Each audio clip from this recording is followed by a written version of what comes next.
विशाल को कभी भी बारिश पसंद नहीं है। उसको लगता है ये बारिश का कैनवस के ऊपर गिर के उसके सारे पेंटिंग खराब कर देंगे। एक दो बार ऐसा हुआ भी है, लेकिन आज का बारिश तो और भयानक लग रहा था। उसको रुकने का नाम ही नहीं ले रहा है। वो कोलकाता के जिस मोहल्ले में विशाल रहता है उसमें तो थोड़ा बारिश होते ही पूरा डूब जाता है सब। दिमाग में अजीब सा सब ख्याल आ रहा है विशाल का। रविवार आखिरी बार वो मिला था खुशी से। दोनों ही ज़्यादा बात नहीं कर पाए। खुशी की आंखों से आंसू टपक रहा था। खुशी के घर वालों उसकी शादी फाइनल कर रहे हैं। होने वाला पति बैंक में अच्छा जॉब करता है। पापा बोला, भूल जाओ विशाल को। एक पेंटर क्या सुख देख सकता है तुमको। जहाँ हम लोग तुम्हारा शादी ठीक किए वहाँ बहुत खुश रहोगी तुम। विशाल और खुशी 4 साल पहले मिले थे खुशी के कॉलेज के पेंटिंग एग्जीबिशन में।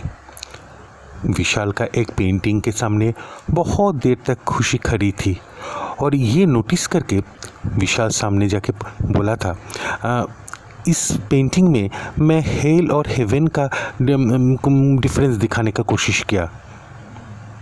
खुशी विशाल के तरफ देखकर बोली थी, नीचे कैप्शन में लिख दीजिएगा, नहीं तो किसी को समझ में नहीं आएगा। खुशी के बात से विशाल समझा नहीं पाया, वो हंसे या रोए। लेकिन उसके बाद 4 साल दोनों एक साथ बिता चुके हैं। एक दूसरे के बिना ये लोग रह नहीं सकता। लेकिन एक पेंटर के हाथ खुशी के पापा कभी अपनी बेटी को हाथ नहीं देंगे, ये उनका आखिरी बात था। अभी शाम का 7:30 बज चुका है।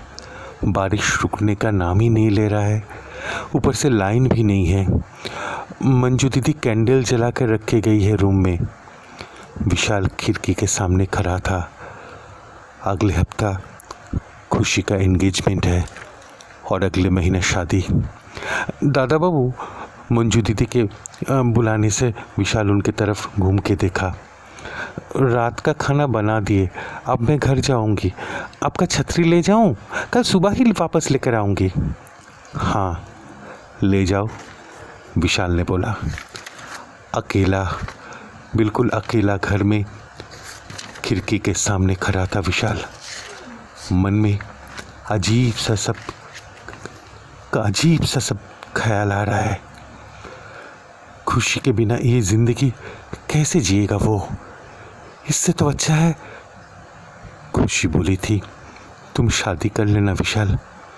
मैं अपने घर वालों के खिलाफ बगावत नहीं कर सकती, उतना हिम्मत नहीं है मुझ में। विशाल की आंख भर आया था। नहीं जीना उसको इस जिंदगी, ये एक बेरंग कैनवास की तरह खुशी के बिना नहीं जीना उसको। ये दरवाज़ा किसने खोलना छोड़ दिया? अचानक किसी के आवाज़ से चौंक उठा गया विशाल। कैंडल के हल्का रोशनी से दिखा खुशी खड़ी है। उसके पीला रंग की साड़ी पूरा भीगा हुआ है। तुम? विशाल पूछते ही खुशी बोली, चली आई तुम्हारे पास हमेशा के लिए। भाग के नहीं आई, सबको बता के आई हूँ। विशाल कुछ बोल नहीं पा रहा था। खुशी बोली, पापा सिर्फ बोला जिंदगी में कभी इस घर के आंगन में कदम मत रखना। विशाल खुशी के तरफ जा रहा था तो वो बोली, हेलो, मेरा एक सूटकेस और बैग नीचे टैक्सी में रखा है, चलो लेकर आते हैं। टैक्सी से सामान लेते हुए दोनों और भीग गए। विशाल को अच्छा लग रहा था आज बारिश। मन ही मन मंजू दीदी को थैंक्स बोल रहा था वो छाता लेकर जाने के लिए। विशाल के ज़िंदगी का कैनवस के रंग और गाढ़ा कर दिया था ये बारिश ने। सुनो ना, कैंडल तो ख़त्म हो रहा है और है घर में? खुशी पूछते ही विशाल बोला, रुको, दुकान खुला होगा, मैं लेकर आता हूँ। खुशी बोली, फिर से भीग जाओगे।